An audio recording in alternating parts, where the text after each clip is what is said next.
politicians se bekke is glad Ja, as dit ja, so ja. na in die verkiesing kom. So I can talk a lot and maybe my bekke is ook glad. Net so glad. But I made 5 pledges, things Okay. that I can be held accountable to. I said we must make our city safe and clean it up. Why do we need to make the city safer? It should be one of our number one priorities. I want to tell you that we are not getting the city working again unless we focus on securing Nelson Mandela Bay, making our community safer. For example, the fact that no matter how much money you're going to throw at fixing our electrical infrastructure or building new infrastructure, it's going to be vandalized. So you need a Safety. metro police Okay. that's functional. You need CCTV cameras that can actually protect our infrastructure so we can assist SAPS in having eyes and ears on their behalf. I made Throughout a the promise. metro. Yes, throughout the metro, every single ward. In the western suburbs, mostly they've got private security cameras. But if a criminal robs a house there, and the private security can follow the car wherever it goes in the suburbs, the moment it goes to areas where the private security doesn't have cameras, the police can't follow that car. They can't apprehend the criminals because we are sitting ducks. A couple of years ago, we had 300 million rands worth of infrastructure in terms of CCTV camera technology. There's zero left. It's all been vandalized. We need to get it back in place. So last week, I launched my plan to get Metro Police fully functional, because it's not fully functional. At any given time, you only have 2 or 3 vehicles across. So many acting. Yes, and just 2 or 3 vehicles across Nelson Mandela Bay, they can't. We need a metro police vehicle in every ward 24/7, and we can afford it. I also said that we need to secure... In every ward. In so every ward. Are you promising that should the DA, should this become a DA Hunt metro, we're going to have a metro police in Absolutely. every ward? It's we can afford it. The city can afford it. And you know what? If we don't do it, we are not going to be able to fix the city, because those metro police officers that's going to roam in all of the different wards, they are going to know those communities. They're going to know the where the hotspots is for vandalism. They're going to start understanding how our scrapyard dealers operate and which of them are unlawful. We are going to be able to quickly respond to instances of vandalism, ensure bylaw enforcement. So important. I mean, look at our city. No matter where you go, whether it's the townships, whether it's northern areas, whether western suburbs, everywhere you go, our city is dirty because of illegal dumping. Anyway, I want to move on to the other pledges. Yes. Otherwise, we're never going to get there. But it's a comprehensive plan. There's a lot to talk about. On our later episodes, we will be able to unpack all of them. Yes. One at a time. But okay, just quickly, I also said water and electricity for all communities, and making sure that we fix our infrastructure is key to that. If we don't maintain existing infrastructure, the whole city is going to collapse. It's on the brink of collapsing, actually. On the brink of collapse, but we're not as bad as many of the bigger ones, as Joburg. So there's still light at the end of the tunnel. I said that we are going to give fair access to jobs, and that is a very, very important commitment to grow our economy, to create more jobs. But here's the thing, you need to fix the administration before you are able to do so. Otherwise, no business is going to invest here. Just one question on, since you're on jobs, what is your take on BEE? So, does that, is the best one capable for the job, or?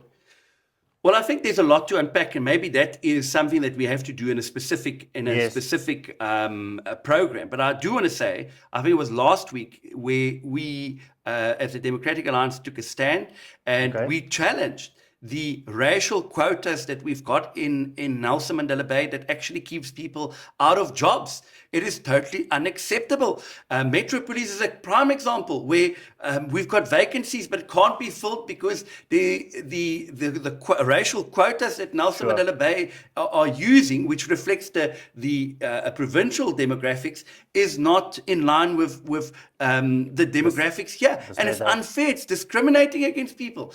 And it's totally unacceptable. And we took up that fight. It's a fight that I actually took up together with Annette Lovemore when we were in government. And then we were voted out. And the new government that followed us did nothing about it. Anyway, I was talking about the pledges. You need to keep me on track. I said stopping corruption is obviously very important because we've seen that the city has got 30 billion rand in irregular expenditure.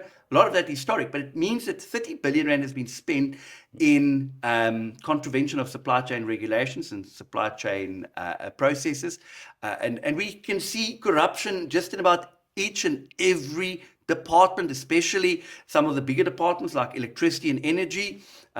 We know that SIU went to go and do the investigation because of corruption with regards to our streetlights, and 53% of all streetlights are currently not working. 22,000 of our streetlights are out, and the city cannot fix it because it is caught up in this corruption net. And then, of course, I said something that I'm very passionate about. I said we need to give more people access to housing and upgrade our infrastructure. And that is something that I feel very serious about, because this city has got a 70,000 unit backlog in housing delivery, and it's delivering at less 70,000. 70,000. Yes.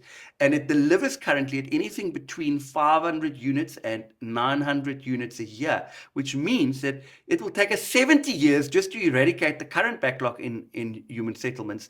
And that's totally unacceptable. And I often make use of this. I may be a little bit different than other politicians where, I tell you what works in government and what doesn't work. And I said that the RDP project that Mr. Joe Slovo put together in the early 90s, it actually worked. It actually worked. The ANC built 1 million houses in South Africa on that project in the first 5 years of democracy, and it worked. It worked. But here's the thing. Then the corruption came. And then the substandard contractors were appointed so they can loot. And they started building houses that were breaking down within a couple of months. And so the RDP solution is still the only real one that the ANC has come up with over the last 50 years. It's the only one we're implementing here in Nelson Mandela Bay. And I'm saying that can't be the only solution. We need a whole policy suite. Gap housing, for example. Right here in Nelson Mandela Bay, there are many communities where kids that can't qualify for an RDP house because they maybe have an income, but they can't afford a bond either. Yes. They're living in backyards. Yes, they're living in backyard shacks, or they're living in substandard accommodation. Nobody in this city is partnering up with private sector developers and using the government funding available to build gap housing so that those people can have an own house. They can acquire the house. Right now, they have to wait until mother or father or grandfather and grandmother pass away so they can get access to a house. That's unacceptable. We've got so much land available. We don't make land available so that people build their own houses. But there's no infrastructure, and that's important. Politics aside, if you have a business, that means that your business needs new clients. Irrespective of who you are voting for, your business needs clients. I'm Lucian Godfrey, and so sorry for interrupting this interview. So over the last decade, I've been able to sell more than 50 million rands worth of products and services on social media. So if you have a business that's based in Warmer, so over the last 3 or 4 months, I've helped businesses grow their turnover between 20 and 40%. So if you have a business in Warmer and your turnover is over 100K per month, I would like for you to email me at info@luciangodfrey.com so we can have a chat and we can implement this very same strategy, because yes, word of mouth may have got your business to where it is today, but even political parties knows that word of mouth only goes thus far, hence they are online, and you should be too. Absolutely. But don't ever tell me that there's no money in Nelson Mandela Bay, because there is absolutely money in Nelson Mandela Bay in this municipality, but it's not being spent. We've lost 1.5 billion rand over the last 2.5 financial years. And I'm gonna make a pronouncement here. By the end of this financial year, we are going to lose even more.